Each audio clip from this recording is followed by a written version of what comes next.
What's up, y'all? It's your boy Goggles. So apparently there were talks of the Warriors and the Pacers discussing trades with Paul George and Klay Thompson, and I believe it would just been a one item per team. Paul George with the Pacers, Klay Thompson with the Warriors, and then that it's just they would just trade those players.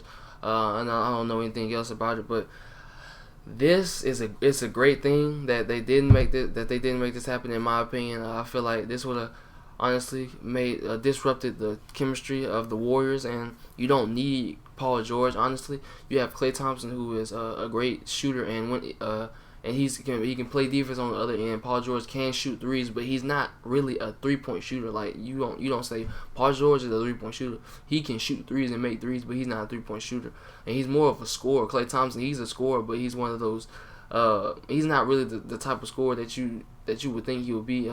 Not off the dribble, really. He doesn't shoot off the dribble that much. He can do certain. He can score, but he's not. That's not something that he just does all the time. He's more of a catch and shoot three guy. Maybe 1-2 dribble and then shoot. But honestly, I feel like this is a great thing that the Warriors didn't make this thing happen. Because I mean, honestly, Paul George is a better player than Klay Thompson, but Paul George is not just a way better player than Klay Thompson. He's not somebody that just takes you up over everything. He doesn't do that. Paul George will not give the Warriors that. With the Warriors, you have Klay Thompson, who is somebody that he's a catch and shoot three guy, and then he can play defense on the other end.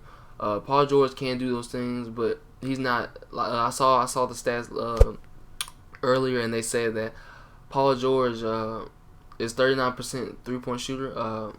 As far as Klay Thompson, he's being a 41%, and that's 2% difference.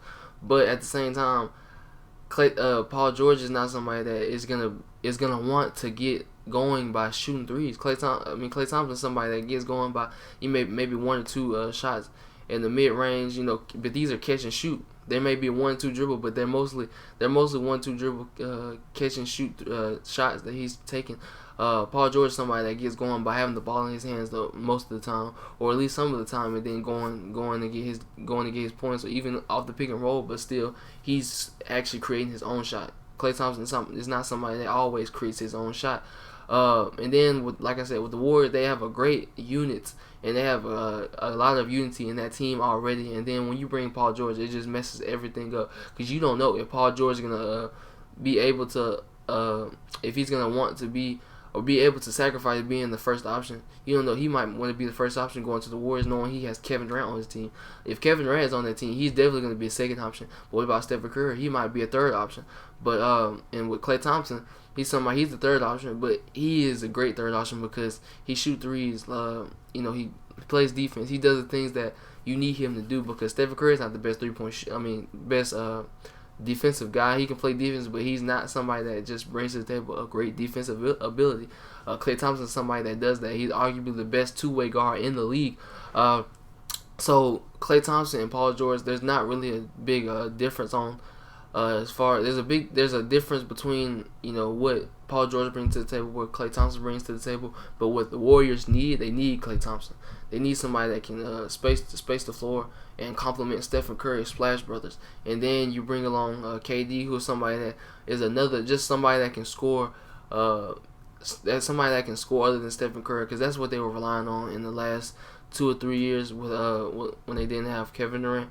They were relying on Stephen Curry to do most of the work, and but now you have somebody else that can score. Now, if you would have had a post player like Draymond Green, if he was a great post player, then maybe you take that away. Maybe you don't need Kevin Durant, because you have somebody that can score in the post, and so that takes some of the weight off of Stephen Curry. But you don't have that, and so I don't think this would have made them much of a difference with Paul George. I think Paul George, he's good with the Thunder. That's probably the best thing that could have happened for him, really.